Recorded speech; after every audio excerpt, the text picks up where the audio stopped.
कभी ऐसा हुआ है कि घंटों लगाकर कुछ पढ़ा हो और अगले दिन सब कुछ दिमाग से गायब? अगर हाँ, तो ये सिर्फ आपकी कहानी नहीं है। आज हम इसी मुश्किल का हल निकालेंगे और जापान से आई 3 ऐसी कमाल की टेक्निक्स के बारे में बात करेंगे जो चीज़ों को याद रखने का तरीका ही बदल सकती हैं। तो सबसे पहले इस बड़े सवाल पर आते हैं। हम सबने ये महसूस किया है ना कि इतनी मेहनत के बाद भी ज़रूरी बातें दिमाग में क्यों नहीं टिकती? ये एक ऐसी परेशानी है जिससे लगभग हर कोई जूझता है और आज हम इसके कुछ असरदार समाधान ढूंढेंगे। और देखिए, ये सिर्फ कोई मन की बात नहीं है। रिसर्च भी यही कहती है कि ये सीखने की राह में एक बहुत बड़ी और आम रुकावट है। तो ये जानना कि ये एक कॉमन प्रॉब्लम है, हमें उन तरीकों की तरफ ले जाता है जो असल में काम करते हैं। तो चलिए शुरू करते हैं हमारी पहली टेक्निक से।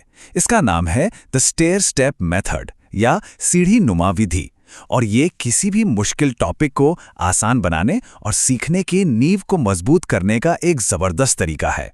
इस टेक्निक का जो असली जापानी नाम है वो है काइदान होशिकी। इसका आइडिया ना बहुत ही सिंपल लेकिन कमाल का है। किसी भी बड़े टॉपिक को छोटे छोटे मैनेजेबल हिस्सों में बांट दो। मान लीजिए कोई मुश्किल साइंस का कॉन्सेप्ट समझना है तो उसे उसके बेसिक पार्ट्स में तोड़ लीजिए। तो सवाल ये है कि इसे इस्तेमाल कैसे करें? ये बहुत ही आसान है। बस एक छोटा सा हिस्सा चुनिए और उस पर तब तक फोकस कीजिए जब तक वो पूरी तरह समझ ना आ जाए। जल्दबाजी बिल्कुल नहीं करनी है। हर स्टेप को अच्छी तरह से समझना यहाँ सबसे ज़रूरी है। जब एक हिस्सा पक्का हो जाए तभी अगले पे बढ़ना है। और पता है इसका सबसे बड़ा फायदा क्या है?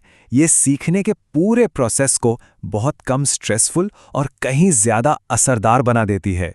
जैसा कि इस कोड में भी कहा गया है, ये चीज़ों को साफ साफ समझने में मदद करती है और टेंशन को कम करती है, जिससे बिना घबराए मुश्किल से मुश्किल टॉपिक भी समझ आ जाते हैं। ओके, तो ये तो थी पहली टेक्निक। अब चलते हैं हमारी दूसरी पावरफुल टेक्निक की तरफ। ये टेक्निक मेमोरी को टेस्ट करने और उसे पहले से कहीं ज़्यादा मजबूत बनाने के बारे में है। इसका नाम है एक्यूटिबु रिकोरु, या जैसा कि हम सब जानते हैं एक्टिव रिकॉल। ये दुनिया भर में मानी जाने वाली एक ऐसी टेक्निक है जो दिमाग को सिर्फ जानकारी पहचानने के लिए नहीं बल्कि उसे एक्टिवली याद करने के लिए ट्रेन करती है। इससे ना हमारे दिमाग में मजबूत न्यूरल पाथवे बनते हैं। इसका तरीका सुनने में बड़ा आसान लगता है, पर यकीन मानिए ये कमाल का असरदार है।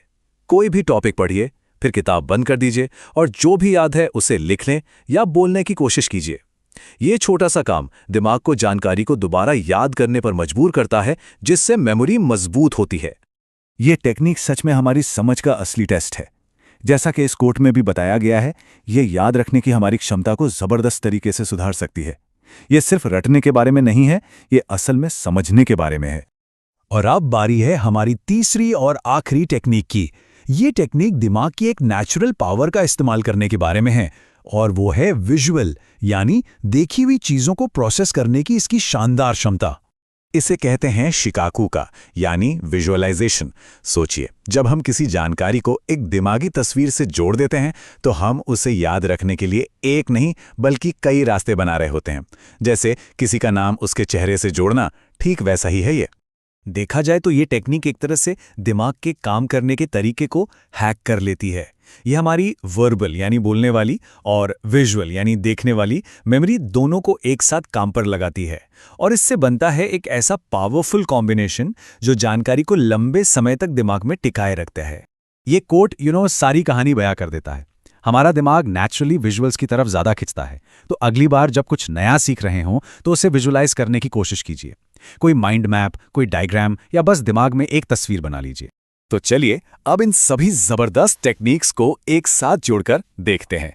जब इन तीनों को मिलाया जाता है तो ये सीखने का एक ऐसा असरदार तरीका बनाती हैं जो वाकई में रिजल्ट्स को पूरी तरह से बदल सकता है। तो यहाँ पर एक छोटा सा रिकैप है। काइदान होशिकी से तनाव कम होता है, आकुतिबु रिकोरु से हमारी समझ की असली परीक्षा होती है, और शिकाकू काई से याद रखने के लिए डबल रास्ते बनते हैं। ये तीनों मिलकर सीखने का एक पावरफुल सिस्टम तैयार करते हैं। और अब एक सवाल के साथ इस चर्चा को खत्म करते हैं। सीखने के इस टूल किट में से कौन सा टूल सबसे पहले आजमाया जाएगा? पसंद आपकी है, और यकीन मानिए इससे जो फायदा होगा उसकी कोई सीमा नहीं है।